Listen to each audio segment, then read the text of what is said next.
See, Miller had predicted the actual date, October 22nd, 1844, and people were ready. They were ready, and of course, Jesus didn't come. Now, interpreting the end time, there are really two major theories about what is going to happen. The most common one is what I call the catastrophe theory. And this theory is that things are going to get worse and worse and worse. Look at all the terrible things that are going on in our world. Wars, chaos, economic collapse, plagues, disease, famines, all kinds of disorder. People are losing their faith. They're not going to church. Things are getting worse and worse and worse and worse, okay?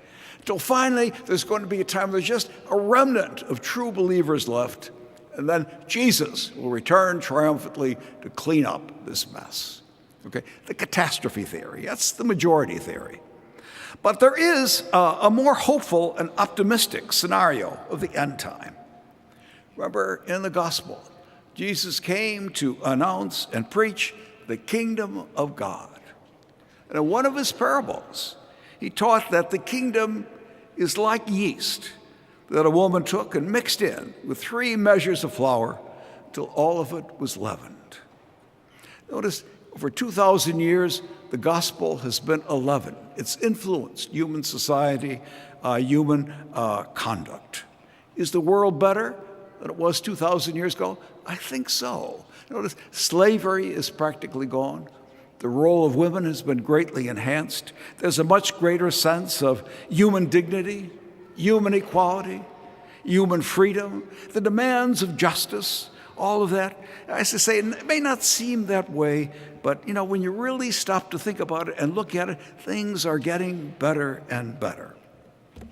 Now, prophet of all this was the French Jesuit and paleontologist Teilhard de Chardin.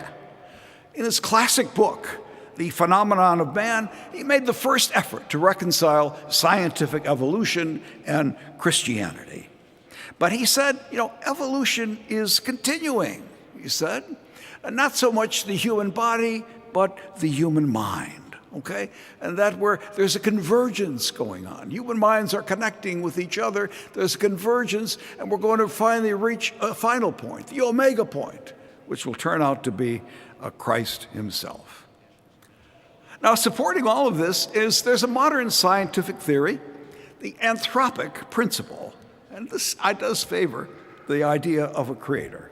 According to this theory, the universe begins with the Big Bang. All right, there's all the matter is all concentrated in this very small thing, and then there's an explosion, the Big Bang, billions of years ago, and all this material spreads out, and it begins to develop and to evolve and so on, till finally, in all this vast universe, just the right combination of factors develops in which this one planet, just the right distance from the sun, developing just the right environment for finally the development of organic life.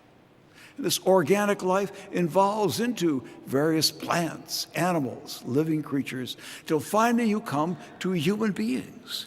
With human beings, you have consciousness, awareness, intelligence, skills to such an extent that we can now even influence the cosmos itself.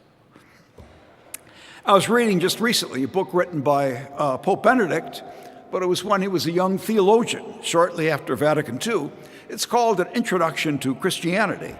And in it he points out that man, humanity, and cosmos are not separate entities, but very closely related. He says you can't even think of man, humanity, without being part of the cosmos. And the cosmos, in a sense, it's developed for man. Man is identified with the cosmos, all right? So there is a growing, as we see in the internet and so on, there's a growing interconnectedness, globalization, racial and cultural barriers are breaking down, all right? So maybe fundamentally things are getting better and better. We can all be part of this process. We can all help to prepare and build the kingdom. So maybe perhaps there will come a time as things get better and better and better, a logical moment arrives in which the king can now come and claim his kingdom. As Jesus says in today's final words, by our perseverance, you will secure your lives.